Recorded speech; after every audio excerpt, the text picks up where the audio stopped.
හයි හයි යාළුවනේ මේ තමයි අපි සීතාවක වෙට්සෝන් බොට්නිකල් ගාඩන් එක බලන්න ගිය ගමන. අපි උදේම මෙහෙන් ගියා. ඒ යද්දී නම් පත්තිනි දේවාලයටත් ගිහිල්ලා ඊට පස්සේ තමයි සීතාවක වෙට්සෝන් බොට්නිකල් ගාඩන් එකට ගියේ.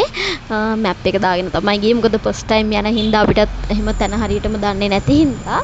ඊට පස්සේ එහෙමම ගිහිල්ලා අපි ටිකට් ගත්තා. ටිකට් එක නම් මට මතක විදියට 260ක් වගේ තමයි උනේ එක්කෙනෙක්ට.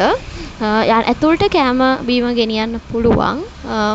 ඒක ඒ කියන්නේ ඇතුළෙත් කෑම බීම ගන්න තැනක් තියෙනවා. නැත්නම් එළියෙත් තැනක් තියෙනවා. පාකින් ඒරියා එකකුත් තියෙනවා. සල්ලි නම් ගන්න නැහැ පාකින් එකට. ටිකට් එකට විතරයි සල්ලි ගන්නේ. අපිත් කෑම බීම ස්නැක්ස් ටිකක් අරගෙන ගියේ. කූල් බීම හැමත්. එතකොට අපිත් වටේම ඇවිද්දා වෙට්සුන් බොට්නිකල් ගාඩන් එකේ. බෝට් රයිඩ් එහෙමත් යන්න පුළුවන්. ඒක නම් ගාණක් අය කරනවා. පැය දෙකකට මම හිතන්නේ 350ක් වගේ ගාණක් තමයි එක්කෙනෙක්ගෙන් අය කරන්නේ මට මතක විදිහට. පස්සේ අපි වටේම ඇවිදලා කරලා මේ වෙලා හවස් වෙන්න මේ ආය අපි පිටත් වුණා.